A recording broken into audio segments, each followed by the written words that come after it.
ఒక రోజున ఒక చిన్న పిల్లవాడు రోడ్డు మీద నడుస్తూ ఉన్నాడు. వాడు ఎక్కడికో ప్రయాణమే వెళుతున్నాడు.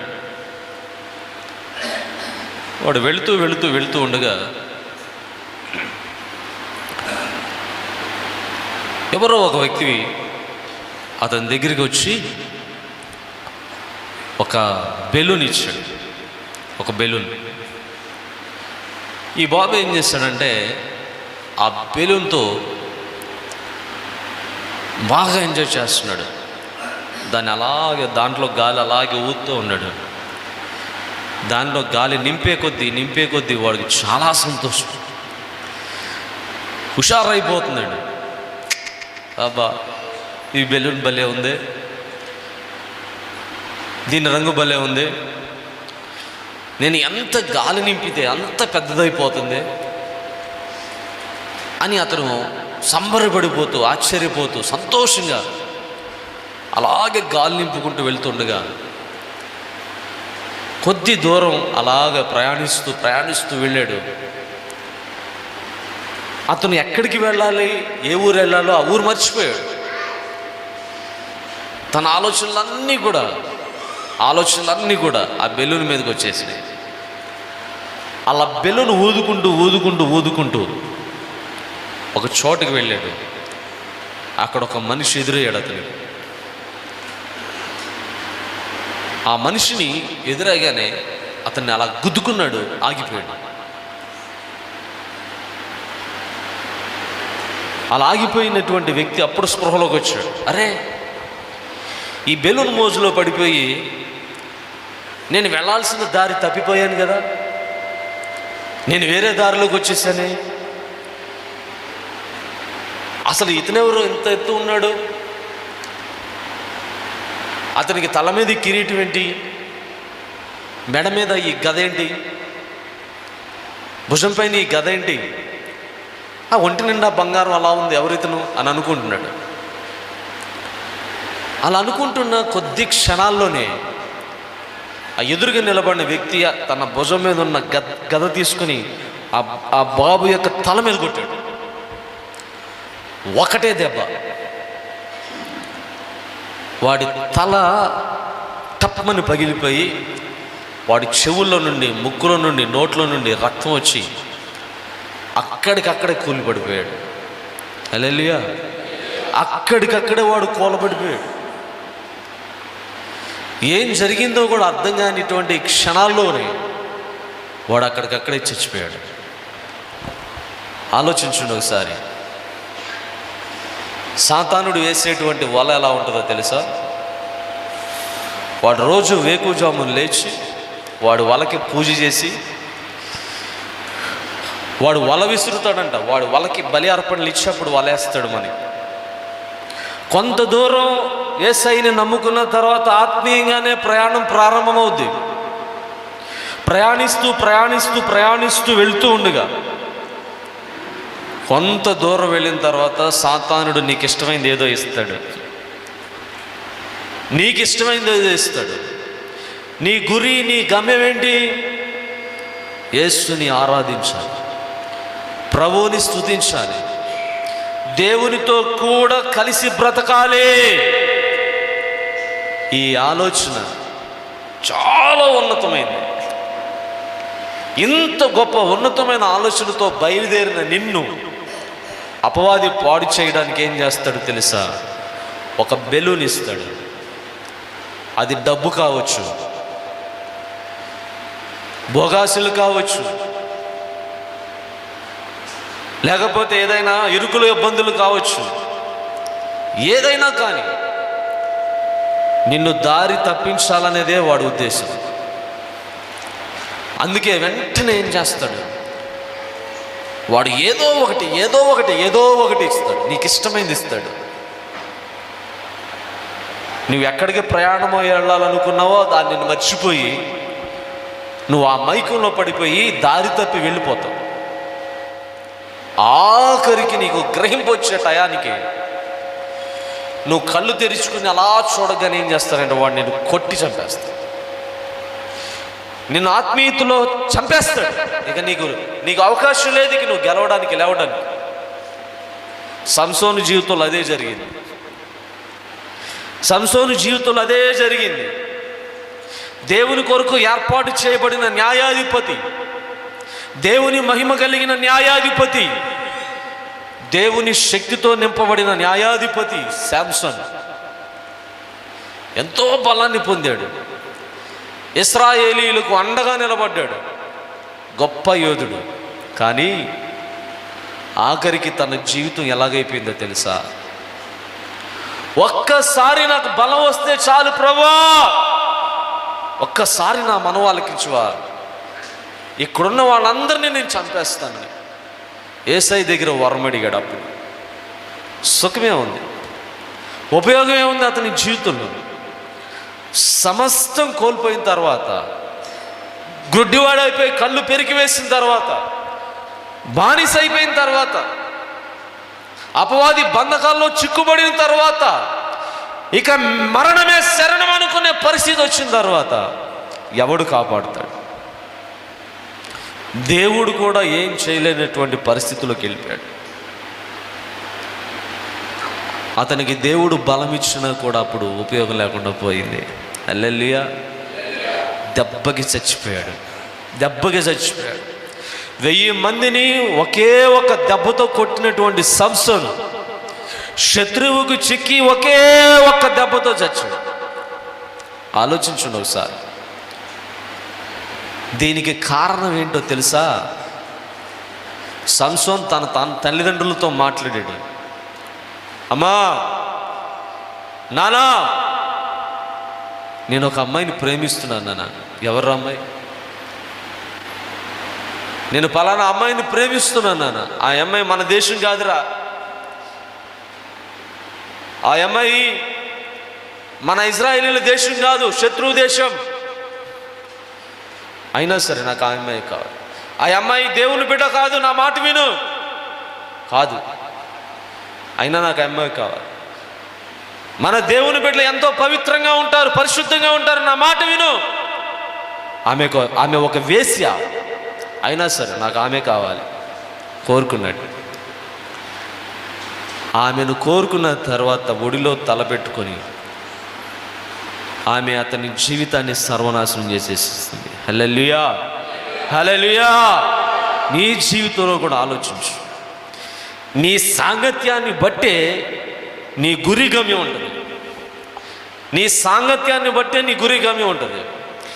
నీ సాంగత్యం సరి అయినది కాకపోతే, నీ సాంగత్యం దేవునితో కాకపోతే, నీ సాంగత్యం పరిశుద్ధులతో కాకపోతే, లోక స్నేహాన్ని బట్టి నువ్వు నష్టపోతావు.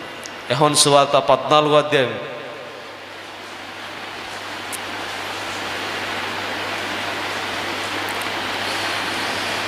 17వ వచనం. లోకము ఆయనను చూడదు, ఆయనను ఎరుగదు గనుక ఆయనను పొందనేరదు. చాలు చూడండి, ఇక్కడ 3 మాటలు చూస్తాం లోకం గురించి. లోకము ఆయనను చూడదు, లోకము ఆయనను ఎరగదు, లోకము ఆయనను పొందదు. 3 విషయాలు మనం చూస్తున్నాం. లోకము యేసయ్యని చూడగలిగితే ఎప్పుడో మారు మనసు పొందుతుంది. లోకము యేసయ్యని చూడగలిగితే ఆయన లోకములోనికి వచ్చి ఆ లోకమంతటిని కూడా పరలోక రాజ్యం తీసుకెళ్ళి ఉండేవాడు. లోకము యేసయ్యని ప్రేమించేటువంటి పరిస్థితి లేదు. దేవుడు లోకమును ఎంతో ప్రేమించాడు, కానీ లోకము మాత్రం దేవునిని ఎరుగని పరిస్థితిలో ఉంది. లోకం యేసయ్యని చూడలేని పరిస్థితిలో ఉంది. మరేం చూస్తుంది లోకం? శరీరాశలను చూస్తుంది లోకం, నేత్రాశను చూస్తుంది లోకం, జీవపు డంబానికి లోబడిపోయింది లోకం. వీటన్నిటినీ కలిగి ఉన్నటువంటి లోకం యేసయ్యని గ్రహించలేని పరిస్థితిలో ఉంది. ప్రియమైనటువంటి సహోదరి సహోదరులారా, ఒక్క క్షణం ఆలోచించండి. ఈ లోకము దాని ఆశలు అన్నీ గతించిపోతాయి. లోకంలో ఉన్న శరీరాశ, నేత్రాశ, జీవపడము గతించిపోతాయి. ఈ లోకాశలన్నీ గతించిపోతాయి. అందుకే యేసు ప్రభు అంటారు, ఈ లోక స్నేహం దేవునితో వైరమని మీరు ఎరుగరా అంటున్నాడు. లోకంతో స్నేహం చేయమాకండి. లోకంతో స్నేహం చేస్తే లోకము దేవునిని చూడదు కనుక, లోకమును దేవునిని ఎరుగదు కనుక, అది దేవునిని పొందుకోలేదు కనుక నువ్వు కూడా ఆ స్థాయికి దిగజారిపోతావు. సంసోని జీవితం ఎలాగైపోయిందో అలాగే నీ జీవితం కూడా అయిపోతుంది. జాగ్రత్త. యేసు ప్రభు హెచ్చరిక చేస్తున్నాడు. నీ చుట్టూ ఉన్నటువంటి మనుషులు వాళ్ళు లోకస్తులండి. లోకాన్ని ప్రేమిస్తారు, బంగారాన్ని ప్రేమిస్తారు, లోకంలో ఉన్న వాటినన్నింటినీ ప్రేమిస్తారు. మరి నువ్వు దేనిని ప్రేమిస్తున్నావు? అన్ని జనుల వలె నాకు కూడా ఉండాలి, అన్ని జనుల వలె నేను కూడా జీవించాలి అని నువ్వు అనుకుంటే లోకాన్ని నీ ప్రేమించినందుకు నువ్వు కూడా ఏమైపోతావు అంటే యేసయ్యని పొందుకోలేని దుస్థితికి వెళ్ళిపోతావు. హల్లెలూయా. అందుకే లోకస్తులతో సాంగత్యం చేయకండి, లోకాన్ని ప్రేమించకండి. యేసు ప్రభు అంటారు కదా, మీరు అయితే ఎవరో తెలుసా? యేసు ప్రభువుని గురించి ఎరిగి ఉన్నవారు. మీరు యేసు ప్రభువుని ఎరుగుదురు గనక, మీరు యేసయ్యని ఎరుగుదురు గనక ఆయన మీలో నివసించును. గట్టిగా చప్పట్లు కొడదాం. హల్లెలూయా. మీరు లోకమును కాదు యేసయ్యని ఎరిగి ఉన్నారు. ప్రభు ప్రపంచంలోనికి ఎలా వచ్చాడు? ఆయన ఏమై ఉన్నాడు? ఆయన పరిశుద్ధమైన కార్యాలేంటి? ఆయన ఎలా జీవిస్తాడు? ఎలా జీవించాడు? ఆయన జీవన శైలేంటి? ఆయన పరిస్థితులేంటి? ఆయన భవిష్యత్తు ఏంటి? ఆయన వర్తమానం ఏంటి? సమస్తము నీవు ఎరిగి ఉన్నావు కనుక యేసు ప్రభు అంటాడు, నేను వచ్చి మీలో నివసిస్తా, నేను నీతో ఉంటానన్నాడు దేవుడు. నేను నీతో ఉంటాను, మీలోకి వచ్చి నివసిస్తా. చూడండి, ఆకాశము ఆయన సింహాసనం, భూమి ఆయన పాదం. అలాంటి దేవాది దేవుడు ఎక్కడ నివసిస్తాడంట? ఆయన ఒక స్థలాన్ని సిద్ధపరుచుకున్నాడు. నివాస యోగ్యమైన స్థలం ఏదైనా ఉందా? యేసు ప్రభు దగ్గరికి వచ్చి ఇద్దరు వ్యక్తులు అన్నారు, అయ్యా నువ్వు ఎక్కడుంటే మేము అక్కడ ఉంటాం అన్నారు. ఎక్కడికి వెళ్తే మేము అక్కడికి వస్తామయ్యా, మీరు ఎక్కడుంటే అక్కడే ఉంటామయ్యా అన్నారు. అయ్యా ఆకాశ పక్షులకు గూళ్ళు ఉన్నాయి, నక్కలకు బోరియలు ఉన్నాయి, మనిషి కుమారుడు తలవాల్చుకున్నడానికి ప్రపంచంలో స్థలము లేదు. అయితే యేసు ప్రభు అంటారు కదా, నేను మీతో నివసిస్తా, మీతో ఉంటా. ఎలాగ ప్రభువా? నిన్ను చంపేస్తారు కదా, సిలువ వేస్తారు కదా, నిన్ను చంపేసి సిలువ వేస్తే నువ్వు ఎలా జీవిస్తావు మా మధ్య? 16వ వచనంలో చదవండి. నేను తండ్రిని వేడుకుందును,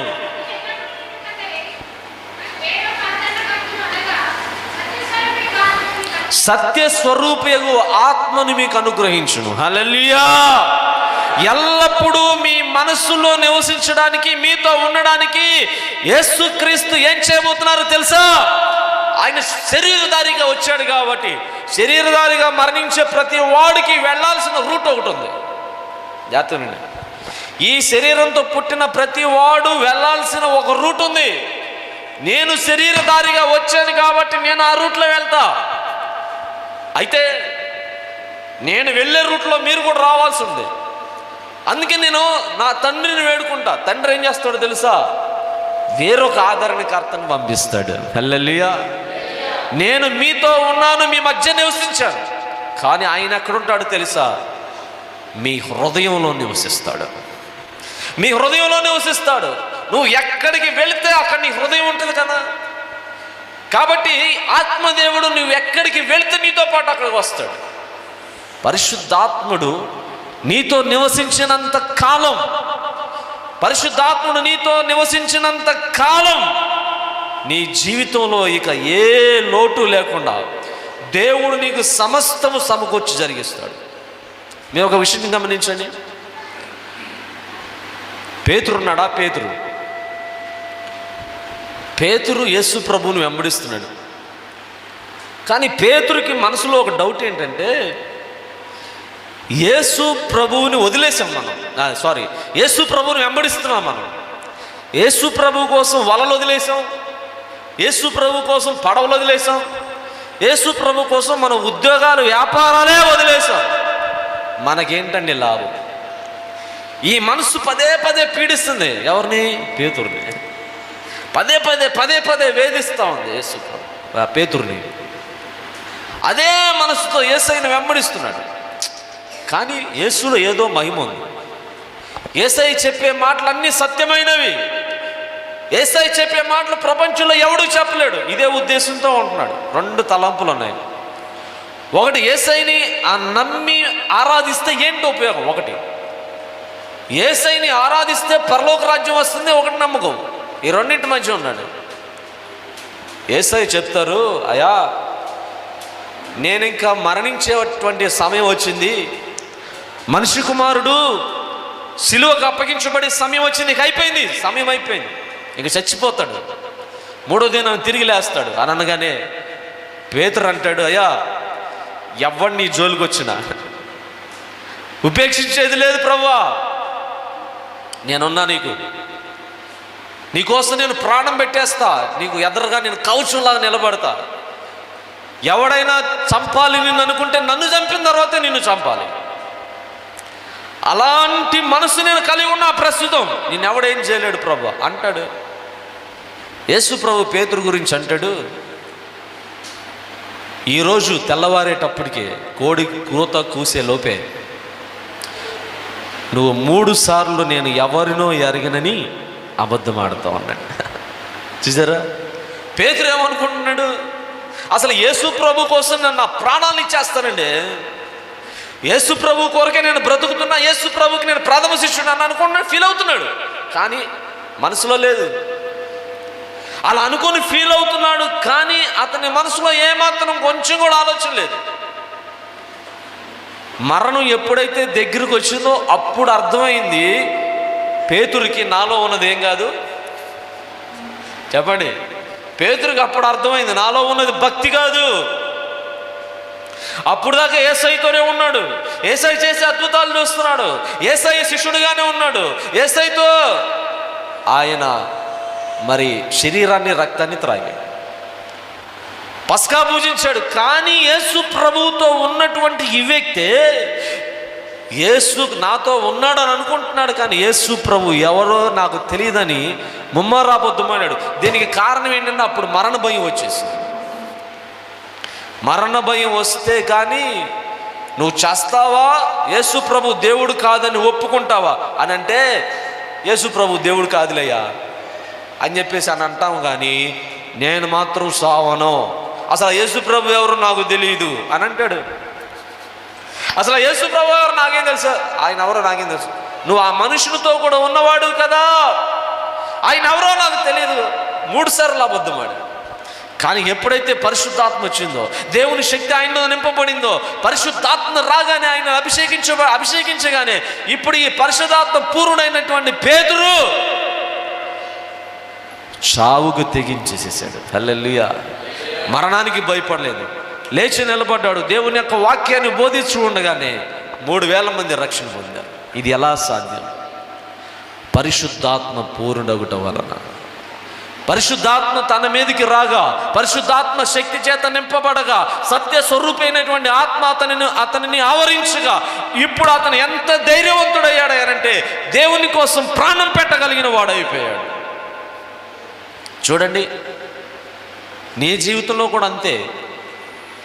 ఎంతో ప్రార్థన చేసి ఎంతో దేవుని కొరకు సిద్ధపడి, ఎంతో దేవుని కోసం నువ్వు భక్తి చేసి, ఆఖరికి యేసుప్రభు ఎవరో నాకు తెలియదు అన్నట్లుగా ఉంటే ఉపయోగం ఉంది. నిన్ను నువ్వు తగ్గించుకొని నిన్ను నువ్వు సరి చేసుకొని దేవుని కొరకు నువ్వు సాక్షిగా బ్రతికితే దేవుడు నీ జీవితంలో ఏం చేస్తాడో తెలుసా? నీవు మరణాన్ని సైతం లెక్క చేయనటువంటి శక్తిని చేస్తాడు. హల్లెలూయా, హల్లెలూయా. కొంతకాలం మనం బ్రతికేది, కొంతమంది 5 సంవత్సరాలే బ్రతికే వాళ్ళు అన్నారు ఇక్కడ, 10 సంవత్సరాలు మాత్రమే బ్రతికే వాళ్ళు ఉన్నారు, 20 సంవత్సరాలు బ్రతికే వాళ్ళు ఉన్నారు, 30 సంవత్సరాలు బ్రతికే వాళ్ళు ఉన్నారు, 50 సంవత్సరాలు బ్రతికే వాళ్ళు ఉన్నారు. కానీ ఒక మాట, ఇన్నాళ్ళు నీ జీవితంలో నువ్వు చేసిన భక్తిని బట్టి దేవుడు నిన్ను ఆశీర్వదించకపోతే, నీలో సరి అయిన మార్పు లేకపోతే, పరిశుద్ధాత్మను నువ్వు పొందలేకపోతే, ఇదిగో నీ జీవితంలో ఇక ఎప్పుడు నువ్వు పరిశుద్ధాత్మ లేదు కాబట్టి నీలో ధైర్యం లేక యేసు ప్రభువుని నువ్వు కాదనుకొని లోకాన్ని ప్రేమించే మనసు వచ్చేస్తుంది. పరిశుద్ధాత్మ పూర్ణుడు అయితే, పరిశుద్ధాత్మ నీలో ఉంటే నువ్వు లోకాన్ని జయించే వ్యక్తిగా నువ్వు జీవిస్తావు. నీకు లోకం కావాలా, పరిశుద్ధాత్మ కావాలా? రెండిట్లో ఏదో ఒకటే కోరుకోవాలి. నీకు లోకం కావాలి, పరిశుద్ధాత్మ కావాలంటే కుదరదు. లోకం అనేది పాడైపోయేది, నాశనం అయిపోయేది. పరిశుద్ధాత్మ అనేది యుగ యుగాలు నిన్ను జీవింపజేసేది, నిన్ను బాగు చేసేది. పరిశుద్ధాత్మ ఆయనతో పాటు ఆయన సింహాసనం మీద కూర్చుని పెట్టేది. పరిశుద్ధాత్మ నీకు వరాలు ఇచ్చేది, పరిశుద్ధాత్మ నీకు బలం ఇచ్చేది, పరిశుద్ధాత్మ లోకాన్ని జయింపజేసేది. కానీ లోకం దేవునికి దూరంగా నిన్ను మరణానికి దగ్గరగా తీసుకెళ్ళేది. లోకం అనేది ఆ బాబు చేతిలో ఉన్న బెలూన్ లాంటిది. బాబు చేతిలో ఉన్న బెలూన్ లాంటిది. అది నిన్ను ఎక్కడికో తీసుకెళ్తాడు. చూడండి, ఈరోజు సాతాను నీ చేతికి ఏమిచ్చాడు? నిన్ను పాడు చేయడానికి సాతానుడు నీ చేతికి ఏమిచ్చాడో నీకే తెలియాలి. నువ్వు పాడైపోతున్నావా, బాగుపడుతున్నావా? పరిశుద్ధాత్మతో నింపబడడానికి నిన్ను నువ్వు ప్రేరేపించుకొని, నీలో భక్తిని రేపుకొని, దేవుని శక్తి చేత నింపబడకపోతే నువ్వు వెళ్ళాలనుకున్నది పరలోకం కానీ నిత్య నరకానికి వెళ్తావు. అంతకు ముందే సాతానుడు ఈ లోకంలో ఉండగానే నిన్ను కొట్టి చంపేస్తాడు. హల్లెలూయా. అందుకే జాగ్రత్త. నీ ఆత్మీయ జీవితం పతనం కాక ముందే నువ్వు పరిశుద్ధాత్మతో నింపబడాలి.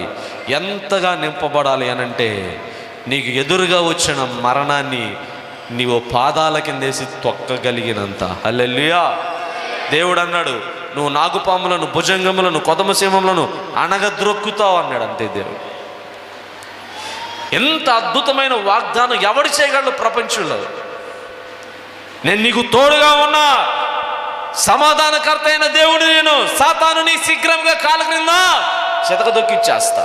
ఆడిని కాలు కింద వేసి తొక్కుతా. ఆడు నిన్ను కొట్టకముందే నువ్వే వాడిని కొట్టి చంపేస్తావు. అంత బలం ఇస్తా. అయితే ఒక మాట ఏంటో తెలుసా? ఆత్మపూర్ణుడువై ఉండాలి, ఆత్మపూర్ణురాలువై ఉండాలి.